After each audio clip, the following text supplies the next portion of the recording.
Happy Pothawk Weekend, the people who know what that is. Fun fact, I uploaded me one video during my trip, and I can't adjust my tripod still.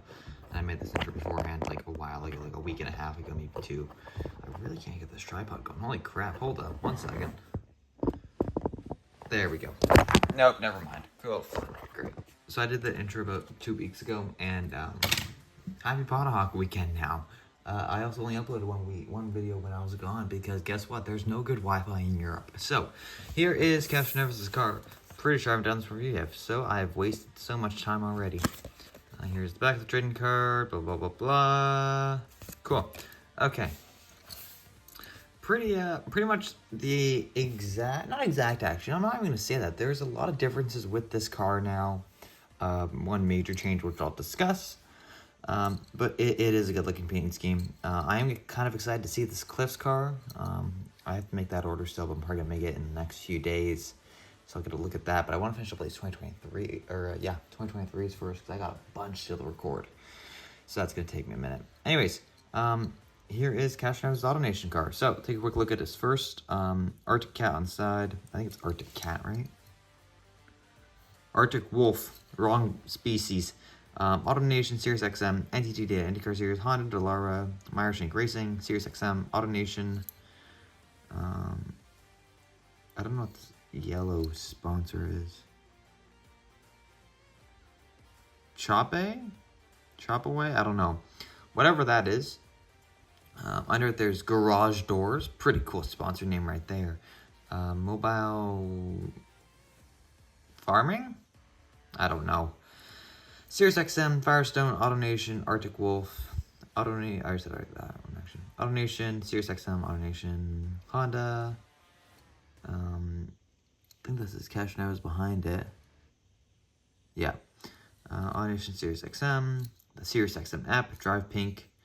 AutoNation, Sirius XM, saying that way too much. Powered by Honda, Shell Fuel, Arctic Wolf, whatever that sponsor that looks like a Nissan logo, AutoNation. And that's all. So this is a fun fact, sponsored by AutoNation, if you didn't know this car is. That made no sense in English. It gets really annoying saying AutoNation nonstop though. So you know what we're gonna do? We're gonna compare it to the AutoNation car from 2021 Podium Pack. First thing first, we got rid of this weird front thing. Also, this pink is a lot brighter, it seems. Like it seems almost, I don't know. The pink here seems more pink actually than the 2021. The biggest difference I wanted to point out though was the tire change. For some reason they did this. They changed the tires for both the Meyer Shank cars. Last year, in the 2022 car for Castroneves, it was also the black rims, which is the only reason why I actually picked up this car this year, was because it had the silver rims this year.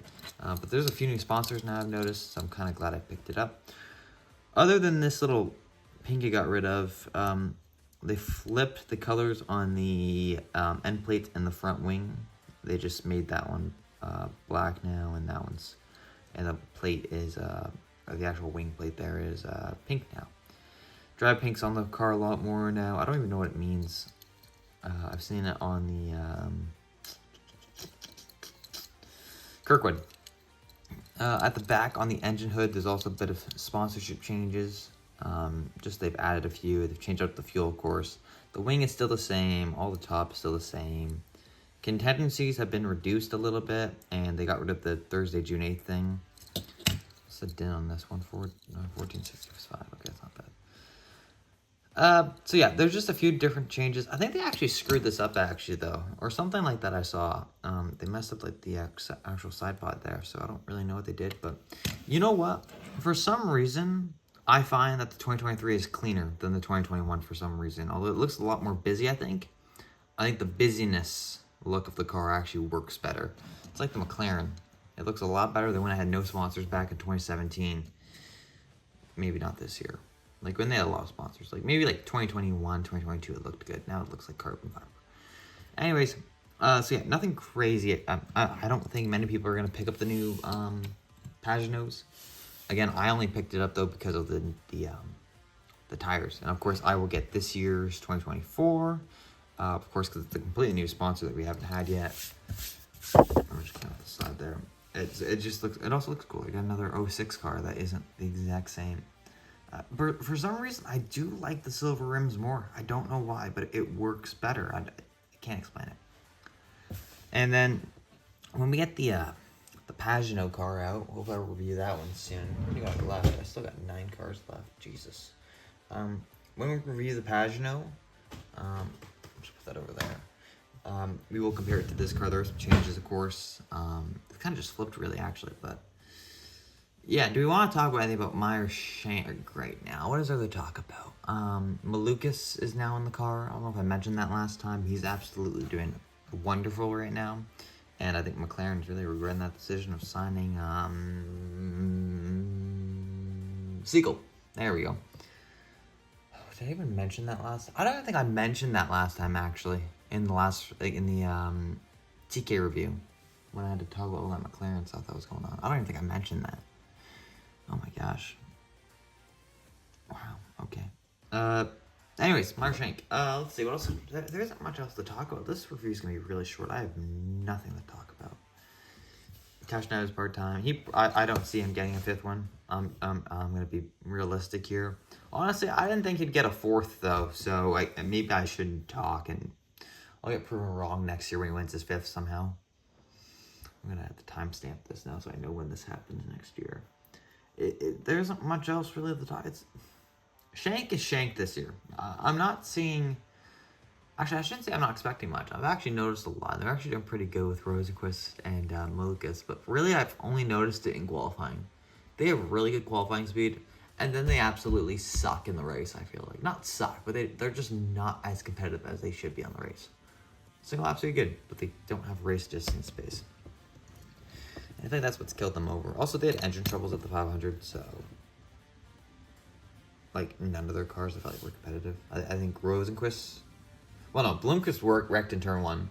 Then Rosenquist's engine gave out, and Helio was closing in, and then he kind of just dropped back to I think he was just inside the top 10, or he was just outside at the end of the race. Nothing much else to talk about, really. There wasn't much else. We could talk about his 2023 season, Helio Castroneves. Oh my god. Oof. I don't know why they put him full-time. I'm not gonna lie. I didn't really see anything worthy of him going full-time in 22 and 23. And maybe if he was part-time but did let's say 5, maybe even 10 races a year, that makes sense. But I don't really get why. Maybe in 2020, what would have been this year, right? Because last year they had their IMSA program. If he was running sports cars, then I don't even know why he's not in the sports car program right now. Right? I thought he did pretty good in sports cars. I think he won a championship, right? He won with Penske. That was his first ever championship he ever won. We're watching the 2017 season right now of Indycar, and all they talk about is Castroneves' 0 championships over the years. But yeah, I don't really know what Helio is doing right now, especially with SRX done. That kind of sucks. Also, I've kind of just realized I've missed that part of my life. Thursday night used to be kind of fun. Now it's not down. They got nothing. There's nothing going on now. They don't even have IROC going, so I don't really know what they were trying to do there. But yeah, anyways, this car. Let's talk about this car again, because let's get off that whole discussion train.